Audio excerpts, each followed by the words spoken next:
Well, there we are. New show, new Hello. time. Good morning, Doug. Over to you. How is it out west? Doug Smith, broadcasting from the shores of the Ottawa River, right here in Canada's capital, Ottawa, Ontario. Beautiful here in the great Northwest. Leaves are out, temperatures up, sitting on the back deck. All good. It's coming this way, I think, because tomorrow I'm gonna just go play 9 holes of golf, and it's supposed to be 23 degrees, 24 degrees here. So that's fantastic. I love it. I love it. Bring it here. Bring it over here. Right.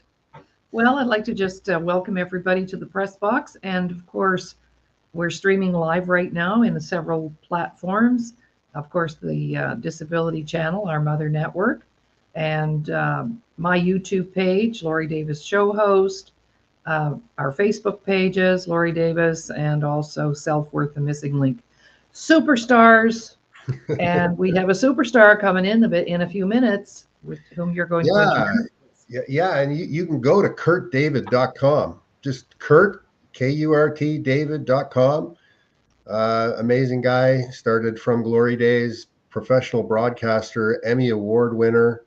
Going to be with us today, and he's really supported me through my growth and understanding with respect to the broadcast industry and with respect to being a coach and a friend over the years. And we got the opportunity to share the stage at Notre Dame University about a year ago, and it was just a fantastic experience to spend that time with him, face to face after so many years just being virtual and work ridden. We got a chance to spend some casual time together.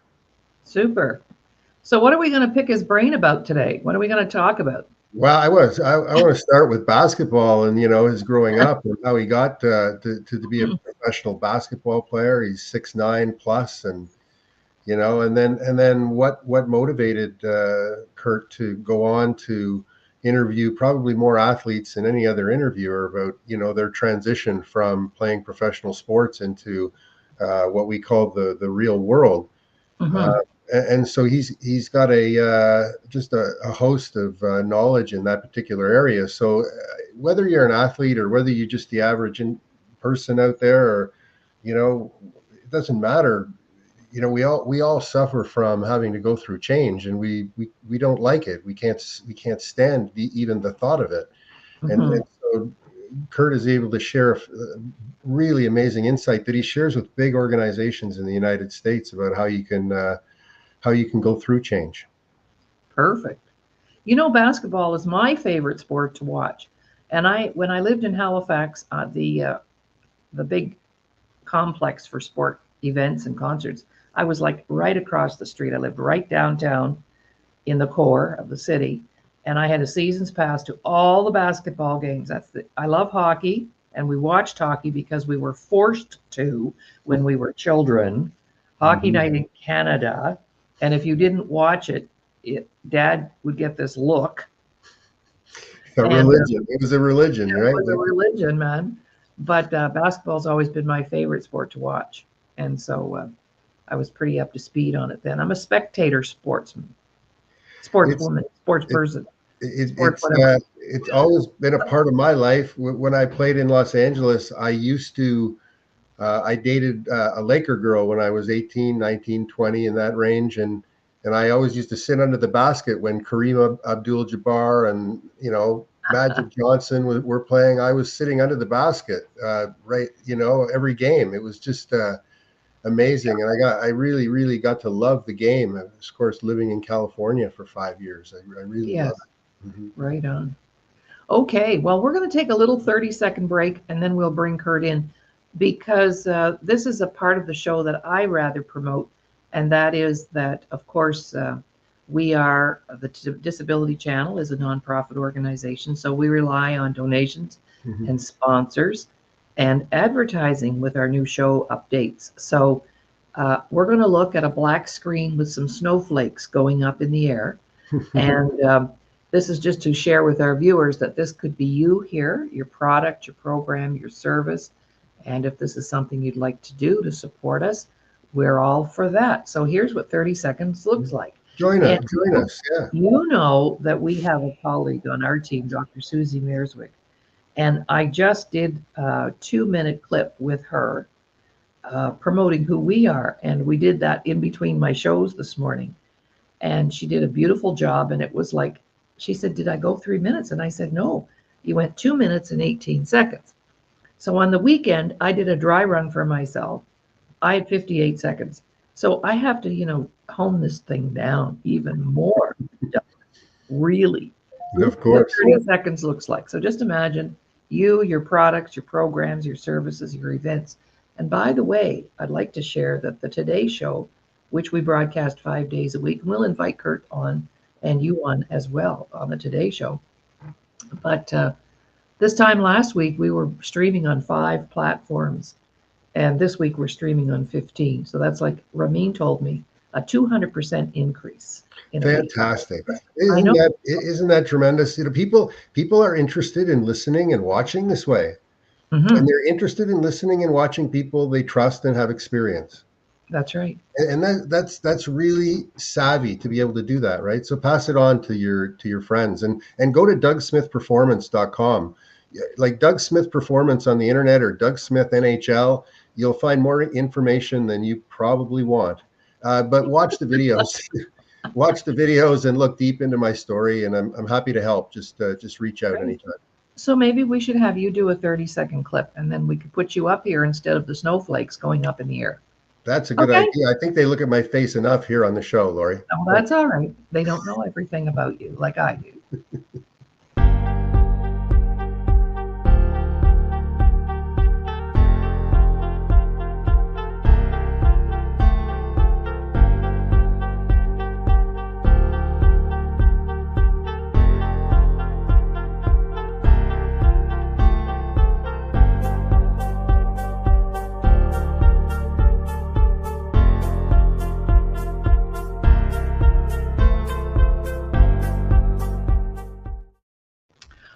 Oh, there you are.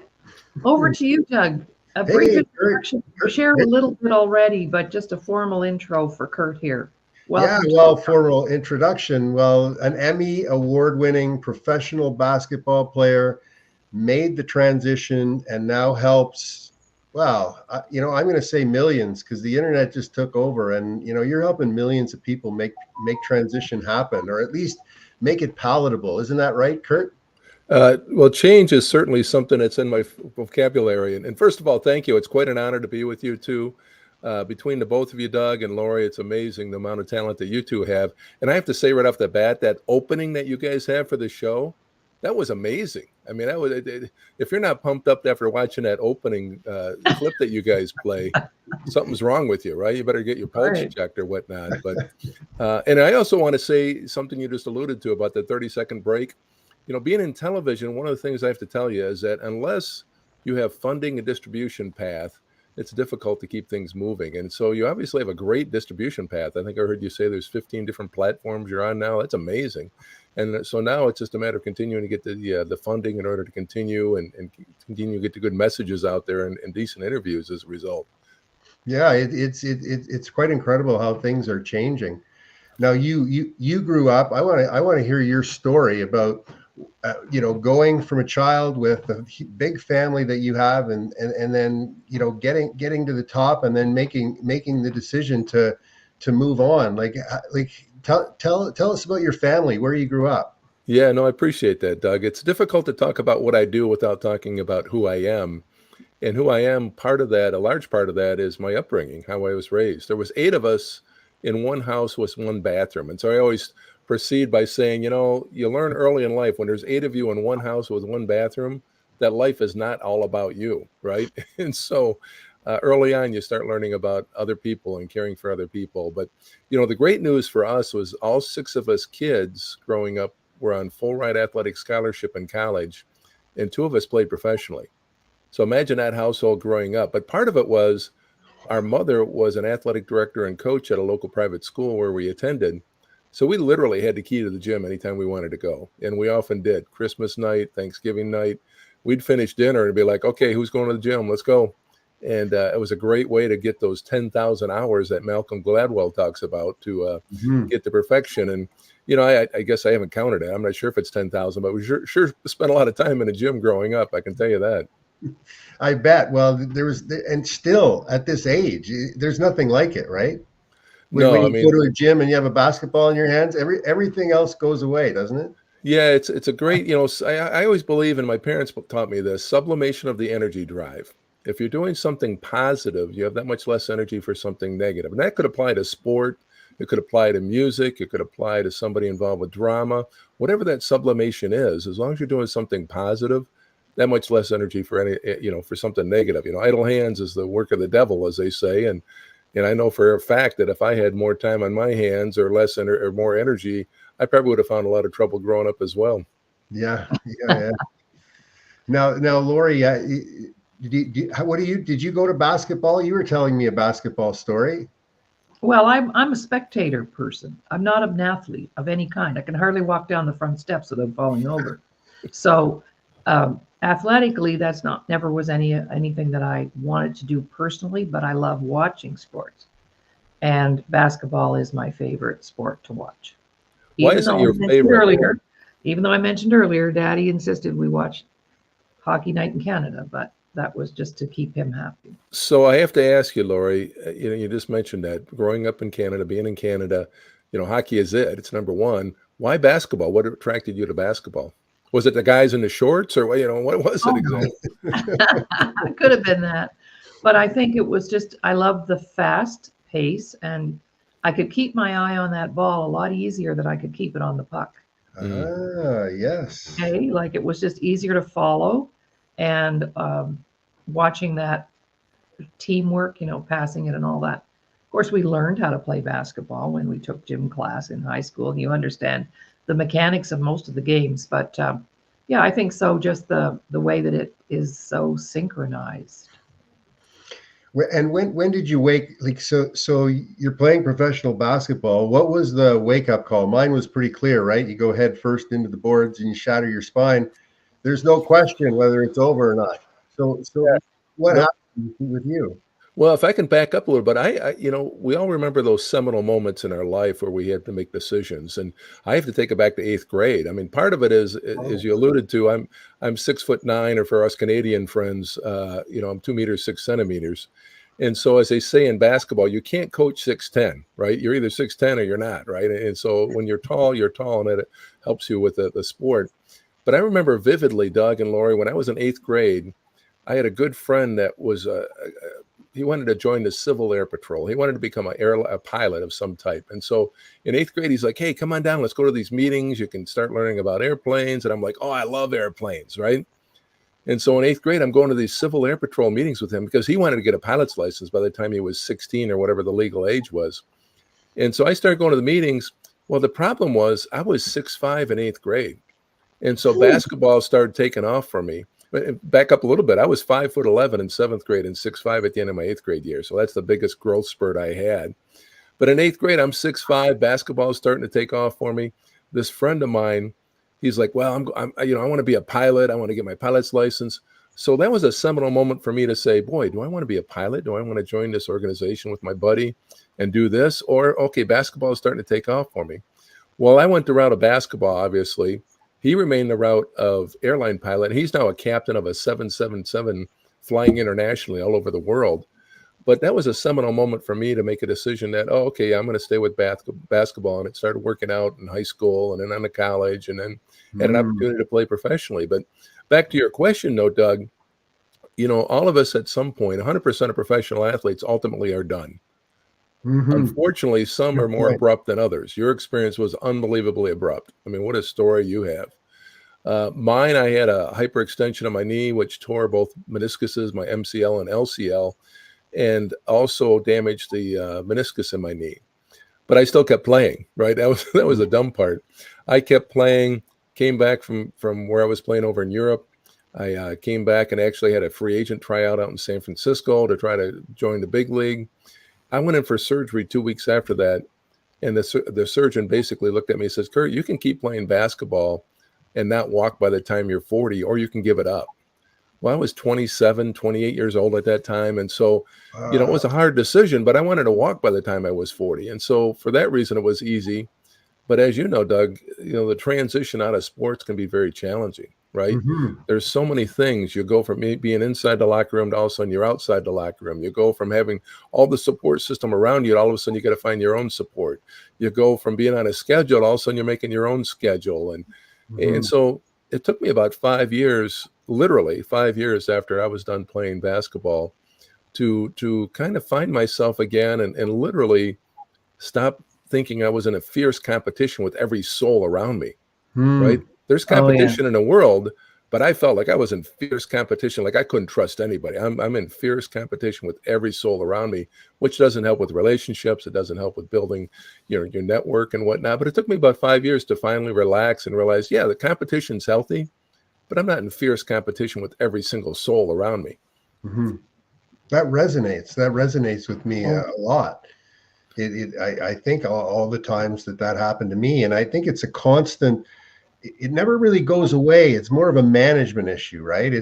There's an elastic band on the wrist, or pinch yourself, right? Don't think like that. No, that's a good point. You understand it. You get it because it's like it is fair. I mean, even your own teammates you're competing with, right? Hmm. And so for playing time or whatever. And so it's a fierce competition. And I think the lessons of life that we learn from sports are the value. In other words, the things that we learn from playing sport as a team sport, even an individual sport. There's many lessons that we learn, such as teamwork and self-discipline and how to win, how to lose, right? Those are some of the lessons that we learn, and we can apply those into life, into the real world, as you mentioned. And When the that's and the athletes that you bring on, guys, the like the big names that you bring on, and I want to talk about from Glory Days and the book, right? So, you get the opportunity, leverage your knowledge, leverage your awareness, leverage your brain, that thing on your neck, and you become a producer of an Emmy-winning show. Like, tell us about getting that off the ground and what it took for you to make that change, both physically and mentally, right? Yeah, no, it's a great question. I mean, if you would have told me back in fifth grade when I was in elementary school that, hey, Kurt, you're gonna write a book at some point, and that book's gonna turn into an Emmy Award-winning TV show, and it's gonna turn into speaking events and topic of transition. I would have laughed at you at that time. For one, I hated reading and writing. I'm like, man, I don't want to write. I don't like it. But fortunately, I paid attention to the teachers and learned how to write and learned a little bit about grammar, so that when the opportunity came to write a book, it was there for me. But that's how it all started out. Many years after I was done playing, I had the idea of sitting down with other former pro athletes and hearing their stories about how they transitioned out of pro sports, and more importantly, how they recreated their success. What did they do? And that spawned the idea of the book, From Glory Days, Successful Transitions of Professional Detroit Athletes. Based here in Detroit, I interviewed the 4 teams in Detroit. It started with that. The book did very well. And then the idea of, boy, let's make this into something bigger, right? Let's make this into a TV show. And so that spawned the idea of creating a TV show based on that, where I interviewed former professional athletes about their glory days, but also that transition. What was that transition like? And Hmm. more importantly, how did you recreate your success? What did you do? What were some of the things? And what are you doing now? And Doug, your story is so phenomenal. We've had you on 2 different seasons of the show, right, with your story and your journey. But I was very fortunate. We won an Emmy Award with my interview with Rocky Bleier, who's a 4-time Super Bowl champion out of Pittsburgh for the Steelers, also a war hero. And Phenomenal. we've interviewed some different names, Ray Lewis from the Baltimore Ravens, and I've been very fortunate to sit down with these gentlemen and ladies. We interview some professional women as well. And for instance, as having daughters, I always like saying I like empowering women as well. My Me too. first woman interview, she was the first woman to play in NHL, Manon Rhéaume. She was a Hmm. goalie that actually played in Tampa Bay as a goalie. And so Manon was my first woman interview. And Doug, I don't know if you've ever met her before or not, but No, not yet. yeah, she's a great lady. She's actually based out of Metro Detroit now. But when I first started talking about, oh yeah, this is great. What a great story. She's the first woman in NHL. Well, then I started looking at her images. I'm like, this is not the image that I expected. She looks like a model, right, for being a hockey player. And so I was really impressed. But, the show's grown. We've done 50 TV interviews, many more book interviews. I've sat down with many athletes, helped them with their transition, Olympic athletes, professional athletes. And for me, it was finding a commonality of success, looking at patterns, right? Hmm. One of the things I did when I was done playing basketball is I went and got a master's degree in counseling. And so one of the things we do in counseling, we're always looking for patterns, right? Hmm. And one of Of the course. things I noticed was that there was a pattern of success for these athletes, things that they did. And that's where I created my 5 rules of change. And that's one of the things I speak on these days as well. Oh, excellent. Okay, so 5 rules of change. I'm always curious that what's number one, and then take us through, because you gotta. This is the starting point, right? You're either changing or you're not. What's Yeah, number one? yeah, absolutely. When it comes to businesses, I love what Spencer Johnson wrote in his book, Who Moved My Cheese? Oh, Hmm. yeah. If you don't change, you could become extinct. And that it could apply to individuals, that could apply to businesses. One of the things the mantra that I like saying is that we all seek to be relevant, right? And we want to Hmm. continue to be relevant. As a pro athlete, you're relevant for a while, but then all of a sudden that disappears. And how do you remain relevant? What do you do to become relevant? Hmm. You two have remained relevant by continuing to change, continuing to do things that help others as a result.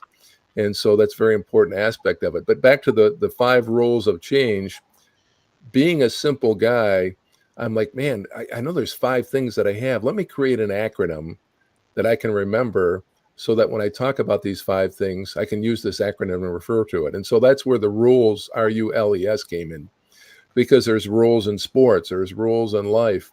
And so it was easier for me to use that acronym when I Hmm. described the 5 things. So when I call 5 rules of change, it's literally RULES is the acronym that I use. So Beautiful. back to your question, Doug, the first letter, R, stands for refocus.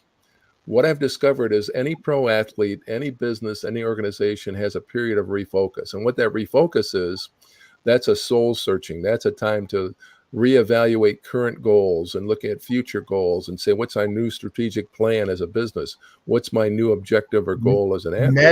Measure, right? Yeah. Okay, Yeah. go ahead. I Yeah, love it it. has to be measurable, definitely. I mean, you want something very objective and measurable as a result, but that's the very first step is that refocus. And we could spend a long time just talking about that alone. Hmm. But on to the next letter, U, RU, that stands for using your network. All of us have a vast network of people around us. And literally, athletes have a lot of times thousands of people in their network that they can tap into. I mean, I look at my phone and I laugh. I'm like, wow, I can't believe I know this many people. Or that somehow they're in my phone anyway.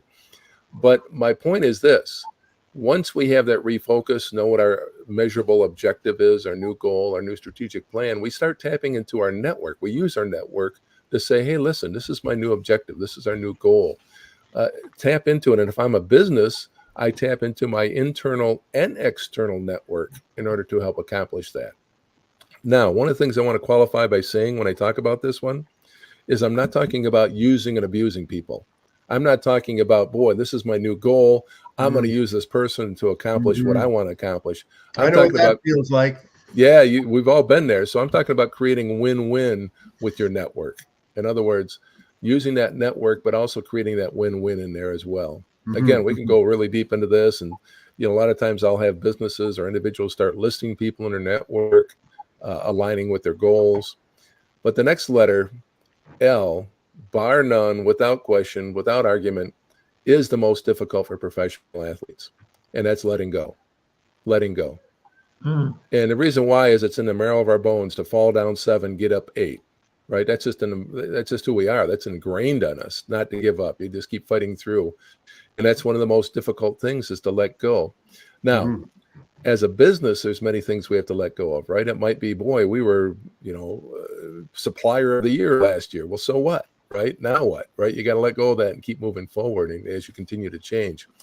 As an Hmm. athlete, it's very clear in your case, Doug, you had to let go. You had no choice, right? Because of your injury.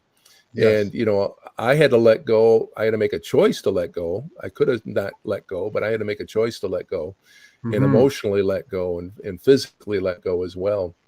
And one of the things I say about that is letting go frees us to have the mental bandwidth and emotional bandwidth to continue to move forward in that change process. Hmm. As an example, I'm a history buff. I absolutely love history. And if you refer to the Roman Empire a couple of years ago, the Roman generals, when they came home from conquering land, they would literally have these big parades for the generals downtown Rome. In other words, let's say a general came home from conquering Alexandria, and they'd have these big parades. They call them campaigns. You can look it up in history. They're called campaigns, and they're equivalent to like our Super Bowl parade, maybe a Stanley Cup parade back in the town, right? They're very equivalent to that. Only as the general's going through Rome and getting all these accolades about the conquering land that he just had, they have somebody on his chariot saying, as he's going through all these accolades, all glory is fleeting. All glory is fleeting. In other words, great. So what? What's next? Let it go. Let's keep moving forward. Just right? to keep his mind in check. Yeah, absolutely. So letting go is such a key to moving forward emotionally, physically, whatever the circumstance is. And it's sometimes difficult. And the thing I always say is each of us has our own timetable about letting go. Laurie, I think you were going to say something, or you have an example about letting go. Is that something that's ever come into play for you, that letting go? Oh, definitely. What would be an example for you? Yeah, well, the thing is, the most difficult thing to let go of is an old belief that I've bought into. And I've had it for years, and I've lived by it for years. So part of what we do, our processes, is we support people in letting go of belief systems that are not supporting them in the present. And that could be a thought process. It could be something that they were taught or learned, and just, a lot of stinking thinking out there. We know that for a fact, right? There's a lot of stinking thinking that we have to have people let go of. And it's simple. It's simple because back to the beginning of history and how the human brain works, it's very, very predictable. So the process isn't a long process, right? And it leads to all sorts of other things. But Laurie simplified the process, and it enhances what you're doing, because the things you're talking about now, we're at letting go right now. But everything that Laurie does, everything that I do seems to, I haven't heard any conflicts at all, enhances exactly what you're talking about. What's E? Yeah, well, the fun part about this is a 30,000 foot level of change, right? The 5 rules of change, they could get right down to the nitty gritty of the weeds, right? And each of you can get into the weeds, and that's what both of you do as well, right? You get into the weeds with people and help them and change, and I love that aspect of what you two do. But back to the E, RULE stands for execute your plan. And the reason why that's there is often people get to this point, and I use the analogy of an old hand pump, water pump. Remember the old water pumps that you had to pump by hand? And Zig Ziglar had the pump. I need to buy a pump somewhere and take it with me when I speak so I can give them a visual. I show an image of it. But as I tell people, I say, change process is sometimes like this water pump. Rarely do we pump it once and we get water out, right? Sometimes we have to pump. Sometimes we got to pump it again. Sometimes we have to prime it, right? We have to put something in there to continue to pump. And that could be maybe looking at my refocus and saying, boy, my strategic plan isn't quite exactly what I thought it was. I got to tweak it a little bit. Then I got to pump it some more. I like, during this process, using something that I learned years ago called the PDCA process. And it's probably the most simple yet most direct growth process that I've ever heard before. And it's very simplified. You probably heard it in different forms, but it's called plan, do, check, and adjust. PDCA, plan, do, check, and adjust. And as part of the executing of the change process is you plan it. That's the refocus. That's the new objective, measurable objective. You do it, then you check the results. And this is where the haves differ from the have-nots. This is what separates the winners from losers. Most people, as they get through the plan, do, check, it's like, oh, it didn't work. So they're moving on, right? Oh, okay. But by adjusting, you can just tweak it, whatever it is you need to tweak, and then continue that process. A great example of that is somebody by the name of Thomas Edison. I have no idea. I honestly don't know what that number is. How many times did he fail before he got the light bulb correct? How many? I mean, I have no idea. I don't know if it's 1,000 or 10,000. I've heard all sorts of numbers, right? 9,999. There you go. Or did he just go through the PDCA process and continue to execute his plan over and over again until he got it right? And so, it's very important to understand that a change process is not typically a one and done. It's a process. You have to stay with it. This is where the grit comes in. This is where the work comes in. And I always prepare people. Again, we can go a lot deeper into this and what that looks like, but always preparing people that, hey, change is not easy. It's going to be hard. You're going to have some people that are, ready to go, other people that you're going to have to pull along. And so, but that's the E. The last letter S Yes. stands for somebody or someone. What I mean by that is what I've found is that part of the process for an organization, or especially for an individual, is they have a mentor, someone that they are able to specifically tap into to say, boy, you're where I want to be. How do I get there? What can I do? What can I do to help me?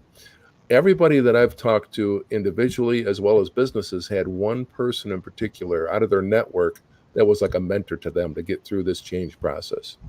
I'll give you a great example. You might have heard of the company Ford Motor Company. You ever heard of Ford Motor Company? Okay. So I'm being sarcastic, but during the economic downturn in 2008, all the auto companies were hit hard. A lot of companies were hit hard, but Ford was hit hard, but they didn't take a penny of government money. The other companies, Chrysler, GM, they took the government loans, government bailouts. Ford did not. And I asked an executive years after that, said, hey, what did you guys do to get through 2008 that other companies didn't do? And he gave me a list of things, that they did. He says, well, one of the things we did is we tapped into a mentor, somebody who's been through this before, that had an economic downturn with the auto industry. He was actually with Ford before. He left Ford to run a company called Chrysler during the 80s when there was a major economic downturn. And as a result, Ford Motor Company had tapped into Lee Iacocca as a mentor to say, hey, you've been through this before. Help us know what we should be doing right now. And so that's just one example of tapping into a mentor to help us through that change process. So that's it. 5 rules of change, RULES. Pretty simple. Again, that's a 30,000 foot level. We can get into the weeds, and you guys can get into the weeds with what you do with the change process as well. Well, what I'm always curious about, and I'm listening for, and it obviously does, for our listeners out there, it breaks down into a workshop. You can just tell, right? Just from the stories you have, it breaks down into something that they can utilize and take home with them. Yeah, actually, we do a 3-hour workshop now called Change Like a Champion, in which we want to help people adapt to change. And we talk about these 5 rules. We also talk about principles for leading change. How do we communicate change? So we go much more deeper into it. But yeah, it's a lot of fun to work with leaders and businesses to talk about how do you change? How do you adapt? And everybody's going through change, right? If you're not, you're dying, in my opinion. Well, change comes in 2 packages, I always say. Which are you voluntarily change, or something happens and you're going to have to change whether you like it or not. So I prefer to work with number 1. Absolutely. And to change voluntarily, and then the ride is a lot smoother rather than waiting for the crises. Yeah, it's based on goals and enthusiasm and positiveness as opposed to crisis mode. Yeah. Think about this, to your point. Let's talk about this for our audience. Think about the businesses that are now extinct because they did not change. What are some? Name a couple of. Kodak, right? Kodak comes to the front of mind. Kodak company. Companies that did not change, so they became extinct. Well, Sears. Kmart. Sears. What was it? Kmart. Kmart, Sears. Yeah. Sears, yeah. Blockbuster, I believe. Somebody said there's one Blockbuster still open somewhere. I don't know about that, but that's just a service of baby boomers. Well, and Netflix started, mailing videos to people, right? So they were the first ones to use the distribution system, right? Logistics to get movies to people, and they just transforms it into a digital presence. It's a really phenomenal story. Yeah. Doug, did you hear how Netflix and Blockbuster actually had communications early on too as well? No, I never heard this story. Yeah, look this up. This is amazing. This is I can't believe this, but look this one up. Yeah, okay. Netflix actually approached Blockbuster, said, "Hey, this is the direction we're going. Are you guys interested?" And Blockbuster said, "No, that's not the way we do business." Oh my goodness. Wow. Whoa. I'd like to hang that on my wall. If I was a change manager, yeah, I would hang that on my wall. If we don't change, we could become extinct. And so definitely Spencer Johnson got that one right. And who moved my cheese? Because that is very true. Yes. Well, yes. I have a good mentorship story too that was shared with me by our financial guy, one of our colleagues, Ramin Modiri, but he shared on a show that after World War II, after Pearl Harbor and Hiroshima had been bombed. You know, Japan was like flatlined. And they contacted, I don't remember his name, but he was an industrialist and a business transformational change agent guy. He was American, and they contacted their enemy to come in and help reconstruct Japan. Wow. Hmm. Wow.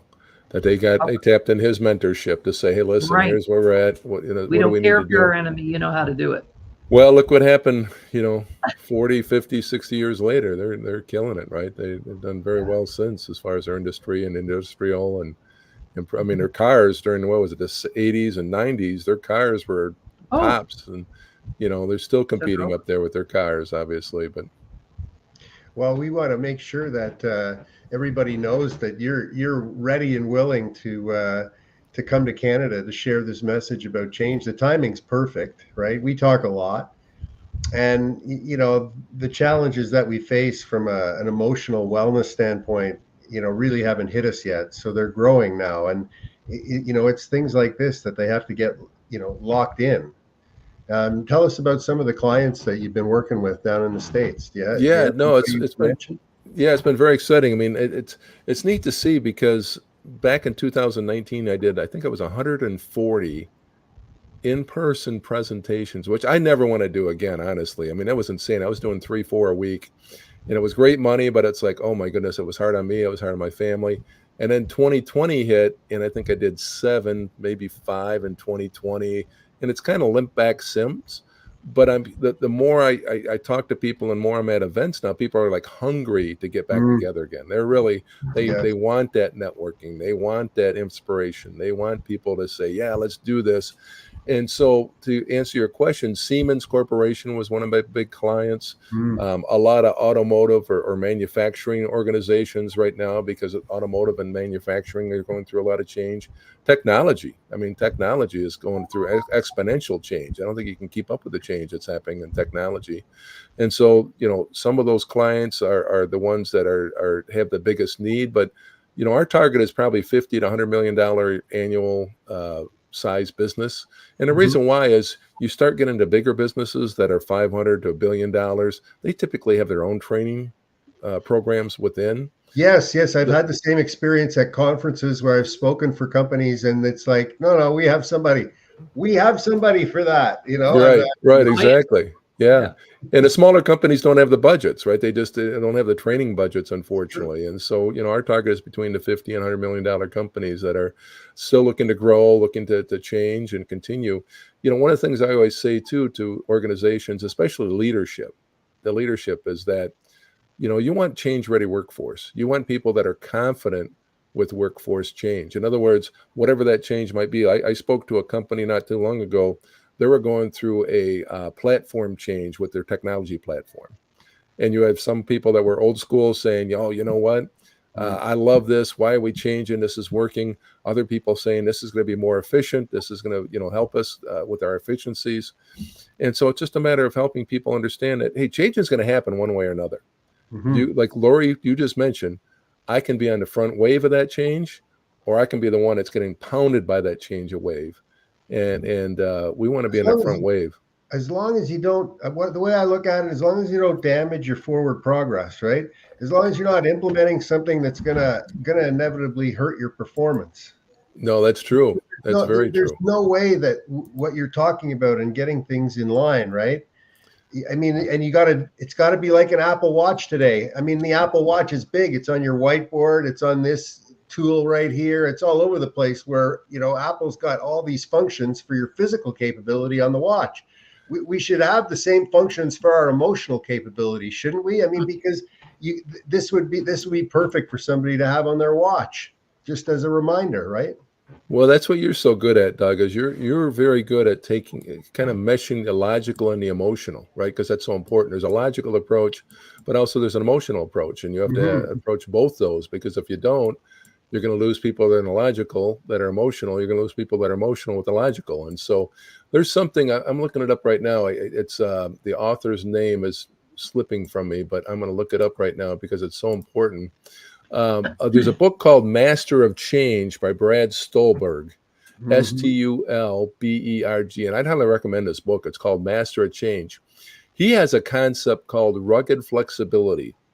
And what Mm. that means is that we have a certain central feature as a business, as an individual, that we don't necessarily go away from, but we adapt that central feature to change where we need to change. In other words, if I'm making furniture as a business, I'm not going to turn around next week and start making cars, right? It's like, okay, hey, I'm going to just start making, you have certain central features that remain, but you're going to adapt within those central features in order to change, if I'm, just as an example, if I'm making furniture, I might start making, okay, now I'm going to branch off into making picnic tables or something of the sort. In other words, I have central features that remain, but I'm Mhm. going to start adapting and use that rugged flexibility, he calls it. I love that analogy. I love that image of that, because yeah, it's important to understand we got to change, but we're not going to throw the baby out with the bathwater, so to speak. Well, things stay attached while other things are letting go, right? Absolutely. So you've got some components, like the whole thing isn't letting go,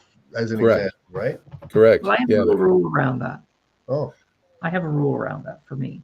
Let's hear If it. it's if it's not broken, don't touch it. Don't But break it. don't break it. If it's not broken, it doesn't need to be fixed. But on the flip side of that, if something is broken, I can change it around on a dime. So let me ask you this, Laurie, because what if you can see that it's not broken today, but you can see if things don't change, it's going to be broken. Exactly. Well, then you do something. Yeah. So you can foresee it. And so that's Oh where yeah, that yeah. discernment comes in. Yeah. That's right. yeah, there you That's go. right. There you go. That's the window. That's the Yes. window, the discernment, knowing. And my husband used to say to me, and when he was my business partner, and we were in business together before he retired for 30 years, and he used to say that about people. He was very discerning, and he would say, Lori, and then we're on the air, so I have to watch my language. He'd say, if somebody is a problem on the front end, they're going to be a bleep bleep nightmare on the back end. Mm-hmm. So look for that on the front end. It's called prevention. Mm-hmm. So I think, the more preventative we become, the easier change is. Yeah, the more flexible and the more somebody believes in themselves, the more patient they are with people, the more loving and caring they are, they get better.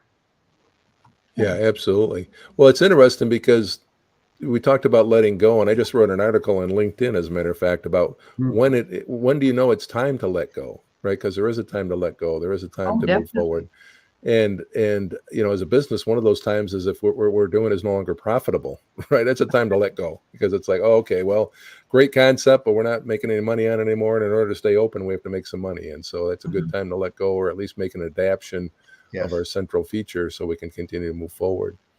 Well, So 250 million businesses went down during COVID worldwide. wow. 250 million. I did One not know that number. That's amazing. one in 13 will survive the next year and a half, because the date on it is about a year and a half from now, but they're falling like flies right now. Like they're saying 1 in 13 of the stores that are storefront along streets in cities, those will like this just disintegrate. So can I tell you a story right now? You Yes, folks are in Canada, right? So it's okay to bring up about beer. Is that okay? Since we're of all, course. I'm being I don't drink sarcastic. it, but Yeah, go ahead. yeah. But so one of the stories I often tell as I'm telling my 5 rules is on January 20th of 1920, something monumental happened in the United States. And again, I'm tapping in my history, but anybody know January 16th, 1920, something monumental happened in the United States. Has to do with beer. There's a big hint right there. Yeah, they Prohibition. stopped serving it. Yeah, they stopped serving it. Prohibition. Yeah. So on January 16th in 1920, the 1,273 breweries in America were suddenly told you can no longer do this anymore. So Wow. imagine that. I mean, imagine that adversity and change as a business. However, 243 remained open throughout Prohibition and afterwards. And so for me, it's like, well, we know what happened to the 80% and why they closed. What did these 20% do? So I started doing further research. And I found there was a company that was founded by a couple German immigrants, and they were not going to take prohibition lying down. They were not going to take this change and say, you know what, we're just going to close shop and we're done. They decided that instead of brewing beer, they were going to start brewing malt extract, ginger ale. They were even making car and refrigerator parts during that time. And as a result, Anheuser-Busch, because of that refocus, remained open and have become the world's largest. I think they sold, what was it, for 5.6 or 15 billion or whatever it was some years ago. But my point is this: you can look at each of their transition points. They had a refocus. They went from brewing beer to malt extract, ginger ale, different things. They tapped into their network. They had a distribution network and said, hey, guess what? We're no longer brewing beer. Let's use your distribution network to sell our ginger ale, our malt extract. They let go. Obviously, they had to let go. They kept executing the plan until prohibition was over. Then they went back to brewing beer as a result. And so that's an extreme case of a situation, like you said, where it's like, hey, we're forced to. We have to change or we're not going to be here. And they decided not to take it lying down when prohibition happened. And as a result, they've done pretty well since. Wow, that's a great story. Awesome story. And so many of the stories and what you've learned and what you teach have come out of the mouths of former athletes. What's the best place where people can go to not only see what you created and see the work that you've done, but where is the show going now? Like, what are you involved with now? Because I know you sit on a couple of boards and you're busy, in the background. So what are you doing now? So Doug, this is going to be, you don't even know this, right? So this I don't. This is news. Probably more often, In fact, it wasn't even public until now. This is now public. So one, you can go to my website you mentioned earlier, kurtdavid.com, KURTDAVID. You can also go to FromGloryDays.com, which is our TV page, From Glory Days. But the project that I'm actually launching in 2 weeks is a From Glory Days Veterans Edition. Wow. We are going to be interviewing former veterans about what was it that got you into the military? What was that like to be in the military? What were those glory days like in the military? Let's talk about your transition out of the military. And now let's talk about how you recreated your success, what services did you tap to, how did you get into to find all your benefits that you deserved. So that show is actually starting up here in a couple of weeks. We're going to be on the radio as well as on different platforms like iHeart, Spotify, and rebroadcast it on that. We're going to be on WJR, which is the big network here in Michigan. Wow. Radio station. And so that's going to be a weekly show. We're going to do about 40 weeks of shows. So we're pretty excited about that. Again, that's not even public yet. I just made it public now. But we're pretty excited. The ink hasn't even dried on the agreement yet. We're getting ready to roll with that. Congratulations. So you're back into building mode, right? Yeah, absolutely. Excitingly. Oh, God, I love the parallel with professional athletes and veterans. There's so many parallels, and you know this too as well, that there's so many parallels with that. And so I'm excited about taking the From Glory Days concept and highlighting and accentuating those veterans as well. Yeah, and that's something that we can share across the border just because of the connections that I've been able to establish over the last 10, 15 years. And it is a place I love to go because when I speak to veterans, nobody in the room scored more NHL goals than I did. And so when I speak to hockey players, there's always somebody that scored more goals. You know what I mean? Yeah. And when there's a soldier up there talking to them, they think they all got to behave differently than who they are. So that doesn't work that well. So when a hockey player comes and speaks to them intelligently, things move, change happens, and same with basketballs, so get out there and talk to these groups, Kurt. You're gonna get a lot of hugs. Let's put it that way. I know you know the space. Well, I'm so excited to hear that. Tell you why. And I'll hook you up with my friend. We have an organization in Canada called Veterans Voices of Canada. And a friend of mine used to be a television cameraman, but he has single-handedly interviewed over 2,000 Canadian veterans on film. And he interviewed my dad before he passed away because he was a World War II veteran. So, but he runs a nonprofit organization. I've had him on the show, but he's never done anything stateside. So this is amazing. Beautiful. I appreciate that. Well, that's neat. That's neat. You have that film of your father too to talk about his story. Yes. to preserve Yes, that, right? because he never, because growing up as the child of a World War II veteran, we didn't hear any stories. Hmm. And my dad didn't have his first traumatic flashback till he was 75. Oh no. Yeah. Wow. So you're going to have fun with this. Yeah, well, for a good reason too. We want to have impact on people, people that are Yeah. associated with veterans, but also their families, Yeah. obviously, and people that might have a ripple effect. One of the things I learned, and Doug, you'd appreciate this too, because I know you and I understand this, is that even though I might be interviewing a former professional athlete or now a veteran, there's a lot of parallels with people that are going through a change or trauma in their life. And they can relate to that story, even though it may not be, boy, my head, I'd snap my neck hitting the boards. They might say, boy, I had to overcome this. I had to overcome cancer. I had to do this. And this is how I fought through it. And so there's a lot of parallels of that transition that people can learn, even if they're not a pro athlete or a veteran. And that's our goal as well, as having the audience listen and say, yeah, boy, that was tough, but I see what I'm going through. And boy, this is something that could help me.